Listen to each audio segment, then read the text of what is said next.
এই প্রতিরক্ষা জোটে কি হবে? তারা কি ক্ষেপণাস্ত্র ছুড়বে, অস্ত্র ছুড়বে? এটা কিন্তু পরিষ্কার হয়নি। বাংলাদেশ আন্তর্জাতিকভাবে খুবই গুরুত্বপূর্ণ এবং স্পর্শকাতর একটি বিষয়ে সিদ্ধান্ত নিয়েছে। সেটি হচ্ছে সৌদি আরবের নেতৃত্বে সামুদ্রিক প্রতিরক্ষা জোটে বাংলাদেশ অংশ নিয়েছে। আ.ন.ম মুনিরুজ্জামান নিরাপত্তা বিশ্লেষকের বক্তব্য দিয়েই শুরু করি আলোচনাটা। সেটা হচ্ছে, ইরান যুদ্ধের কারণে মধ্যপ্রাচ্যে বিভাজন স্পষ্ট হয়ে গেছে। পুরো মধ্যপ্রাচ্যের সঙ্গে যেহেতু বাংলাদেশের সম্পর্ক আর স্বার্থ জড়িত, তাই এই বিষয়গুলো বিবেচনায় নিতে হবে। কিভাবে ভারসাম্য রক্ষা করা সম্ভব? যেমন পাকিস্তানের সাথে সৌদি আরবের একেবারে এমন সামরিক প্রতিরক্ষা জোট যে এক দেশ আক্রান্ত হলে অন্য দেশও বিবেচনা করবে যে তারাও আক্রান্ত হয়েছে। অর্থাৎ পাকিস্তান আক্রান্ত হলে সৌদি আরব সাড়া দেবে, সৌদি আরব আক্রান্ত হলে পাকিস্তান সাড়া দেবে, এমন একটা প্রতিরক্ষা চুক্তি সত্ত্বেও পাকিস্তান কিন্তু সৌদি আরবের সঙ্গে মিলে ইরানের বিরুদ্ধে আক্রমণ করেনি, কিন্তু ইরান আক্রমণ করেছে।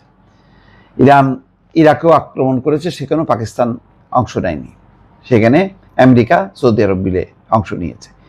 তো সেই রকম অবস্থায় বাংলাদেশ সামুদ্রিক প্রতিরক্ষা জোট, প্রতিরক্ষা সাথে সামরিক একটি সম্পর্ক যুক্ত। সুতরাং এটা খুবই স্পর্শকাতর। এটা নিঃসন্দেহে বলা যায় যে ইরান এটিকে সমর্থন করবে না, কারণ এই জোটে ইরান নেই।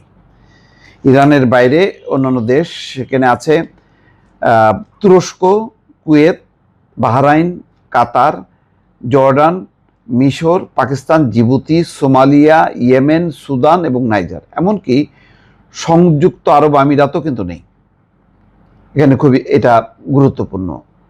আরও কয়েকটা মধ্যপ্রাচ্যের আরও কয়েকটা দেশ এখানে নেই। তো এখানে বলা হচ্ছে 51টা দেশকে আমন্ত্রণ জানানো হয়েছিল সৌদি আরবে, সেখানে 43টি দেশ অংশ নেয়। তার মধ্যে সৌদি আরব সহ 14টা দেশ নিয়ে এই জোট গঠন হয়েছে। সেখানে অংশ নেয় গত বৃহস্পতিবার সৌদি আরবের নেতৃত্বে অনুষ্ঠিত বৈঠকে বাংলাদেশের পক্ষে যোগ দেন সশস্ত্র বাহিনী বিভাগের principal staff officer lieutenant general Mir Mushfiqur Rahman. তার মানে প্রতিরক্ষা সামরিক জোট এটা, সেই কারণে একজন জেনারেল অংশ নিয়েছে। এটা কি করবে? এখানে যেই কথা বলা হচ্ছে যে নতুন এই জোটের লক্ষ্য হচ্ছে লোহিত সাগর, বাব আল মানদেব প্রণালী এবং এডেন উপসাগর দিয়ে সব ধরনের জাহাজের স্বাধীনভাবে চলাচলের নিরাপত্তা নিশ্চিত করা। এখন এই অঞ্চলের সংকটটা কেন? এখানে ইয়েমেনের কোল ঘেঁষে হচ্ছে লোহিত সাগর, এই যে বাব আল মানদেব প্রণালী, এখানে হুতিরা নিয়ন্ত্রণ প্রতিষ্ঠার চেষ্টা চালাচ্ছে এবং ইতিমধ্যে হুতিদের ছোড়া ক্ষেপণাস্ত্র সৌদি আরবের কয়েকটি জাহাজ বিধ্বস্ত হয়েছে। সেখানে হুতিদের সাথে সৌদি আরবের সংঘাত চলছে, হুতিদেরকে সাপোর্ট করছে ইরান। সুতরাং এক অর্থে কিন্তু এই জোটটা ইরানের বিপক্ষে চলে গেল এবং এখানে কোনো উপায়ও নেই। দেখেন, সেখানে বলা হচ্ছে যে আল জাজিরা বলছে ভূমধ্য সাগরকে আরব সাগরের সঙ্গে যুক্ত করেছে লোহিত সাগর, ভূমধ্য সাগরকে আরব সাগরের সঙ্গে যুক্ত করেছে লোহিত সাগর, বাব আল মানদেব এবং এডেন উপসাগর। এর মধ্যে সবচেয়ে গুরুত্বপূর্ণ হলো বাব আল মানদেব। মাত্র 29 কিলোমিটার প্রশস্ত এই প্রণালী দিয়ে বিশ্বের 29 কিলোমিটার প্রশস্ত এই প্রণালী দিয়ে বিশ্বের 10 থেকে 12% সামুদ্রিক পথে জাহাজ চলাচল করে, তেলবাহী জাহাজ। এই কথাটি উল্লেখ করা হচ্ছে। কোনো কারণে এই প্রণালী বন্ধ হয়ে গেলে জ্বালানি বাজার সহ বিশ্ব বাণিজ্য অস্থিতিশীল হয়ে পড়তে পারে।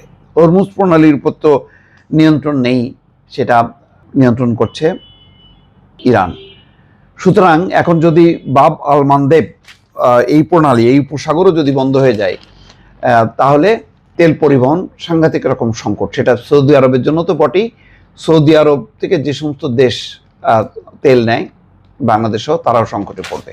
সুতরাং তারা মিলে এই প্রতিরক্ষা জোটটা তৈরি করেছে। এখানে আহ, এই প্রতিরক্ষা জোটে কি হবে? তারা কি যুদ্ধ করবে? তারা কি ক্ষেপণাস্ত্র ছুড়বে, অস্ত্র ছুড়বে? এটা কিন্তু পরিষ্কার হয়নি। যেহেতু শুরুতেই যদি এরকম একটি ঘোষণা আসতো যে এই জোট মিলে তারা সামরিক অভিযান করবে, এটা একটা আবার নতুন মাত্রায় উত্তেজনা তৈরি হতো। কিন্তু এটা, আমার যেটা ধারণা, এই যে জোটটা ইরানের উপর একটা চাপ তৈরি করবে। ইরান যাতে ভয় পায় যে এই দেশগুলো প্রতিরক্ষা জোট গঠন করেছে, এরা যৌথভাবে হামলা চালাবে, তখন ইরানও নিবৃত থাকবে।